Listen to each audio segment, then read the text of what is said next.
Side खबरों के लिए सब्सक्राइब करें फ्लेम मीडिया और उसके बाद बेल आइकन को प्रेस करें ताकि सबसे पहले आपको मिले एक्सक्लूसिव खबरें।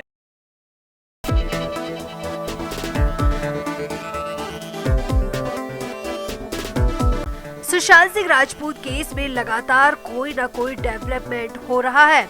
एक तरफ जहां मुंबई पुलिस कमिश्नर परम सिंह दहिया की कुर्सी छिन गई है, वहीं रिया चक्रवर्ती की आजादी भी जल्द ही छिनने वाली है, क्योंकि रिया चक्रवर्ती को अब सिर्फ 3 दिन की मोहलत मिली है और 22 मार्च को सुप्रीम कोर्ट से बड़ा फैसला आएगा।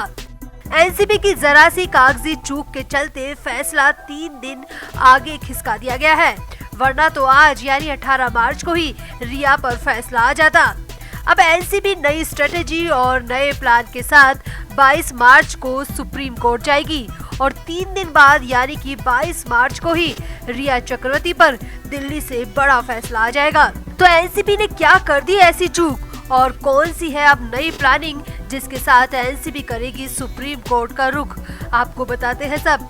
आप भी वीडियो को शेयर करें और कमेंट भी करें।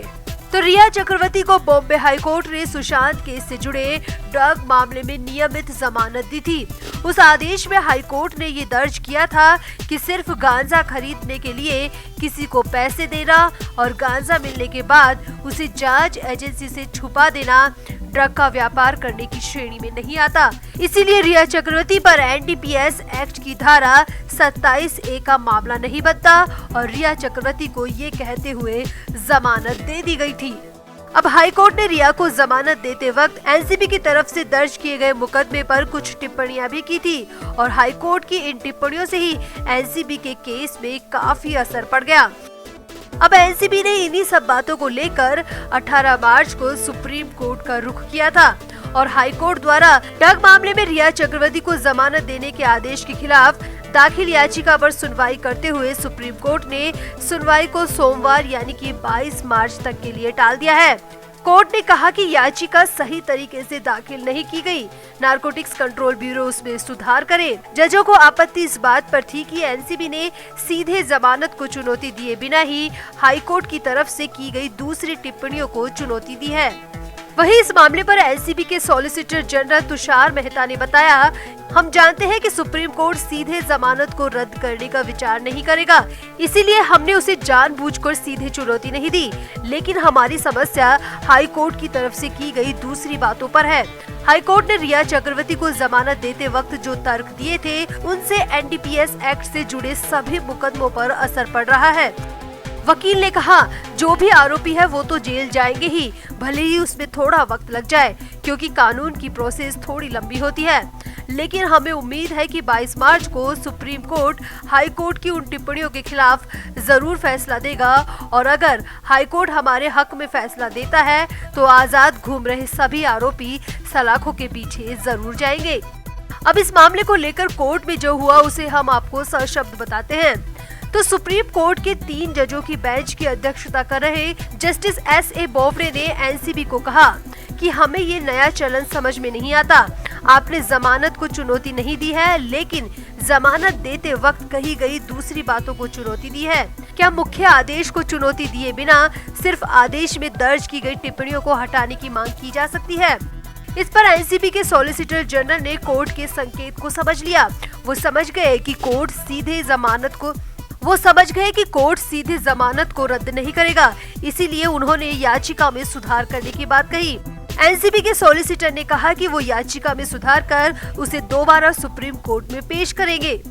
इस पर कोर्ट ने वकील की बात को मानते हुए रिया चक्रवर्ती वाले मामले को 3 दिन के लिए टाल दिया और अब 22 मार्च को अगली सुनवाई के आदेश दिए हैं।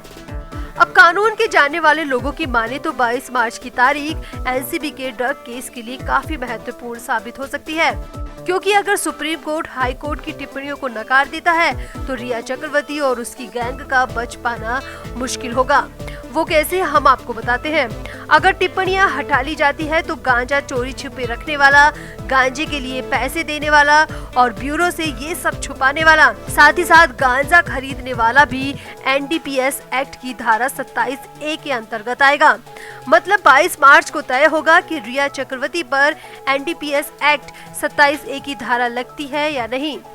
अगर सुशांत सिंह राजपूत के पक्ष में फैसला आया तो रिया को सलाखों से भगवान भी नहीं बचा पाएगा। तो इंतजार कीजिए 22 मार्च का, क्योंकि 3 दिन बाद ही रिया चक्रवर्ती की दिशा और दशा दोनों तय होगी। तो आप भी रिया चक्रवर्ती को लेकर और एनसीबी की कार्रवाई को लेकर कमेंट जरूर करें और वीडियो को भी शेयर करें।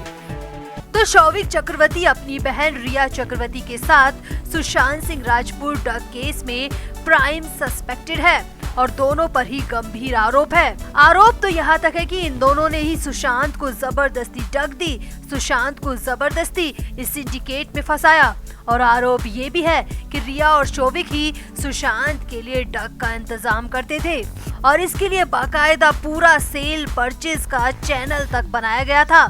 एनसीबी ने इस मामले को लेकर कोर्ट में करीब 52,000 पन्नों की चार्जशीट हाल ही में 5 मार्च को फाइल की थी और जिस दिन एनसीबी ने चार्जशीट दाखिल की उसी दिन से हमने भी आपको बताया था कि अब इन आरोपियों की मुश्किलें बढ़ने वाली हैं और अब वो दिन भी आ गया है जब इनकी मुश्किलें बढ़ना शुरू हो गई हैं।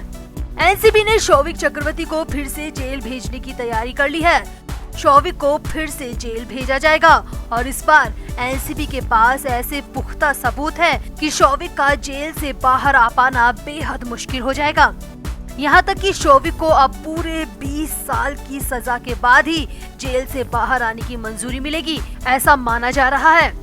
असल में एनसीबी ने शौविक की जमानत को बॉम्बे हाईकोर्ट में चैलेंज किया है। जी हाँ, शौविक को लोअर एनडीपीएस कोर्ट ने दिसंबर में जमानत दे दी थी और अब एनसीबी ने बॉम्बे हाईकोर्ट में शौविक के साथ साथ 8 अन्य लोगों की जमानत को भी चुनौती दी है। और बड़ी बात यह है कि इस याचिका के साथ एनसीबी ने कई सारे सबूत और गवाहों की भी लिस्टिंग की है ताकि शौविक को जमानत देने की बात खारिज हो सके और तुरंत ही शौविक चक्रवर्ती को फिर से गिरफ्तार कर जेल भेजा जा सके। यही नहीं, खबर तो यहाँ तक है कि एनसीबी एक बार फिर से शौविक को रिमांड पर भी लेना चाहती है, क्योंकि एनसीबी ने अपनी चार्जशीट दाखिल करते वक्त कहा था कि अभी जांच पूरी नहीं हुई है और अब तो एनसीबी के पास पुख्ता सबूतों की पूरी लिस्ट है। ऐसे में शौविक की जमानत खारिज होना तय है और शौविक का फिर से जेल जाना भी तय है। अब शौविक की जमानत खारिज हुई तो आगे क्या होगा वो समझिए।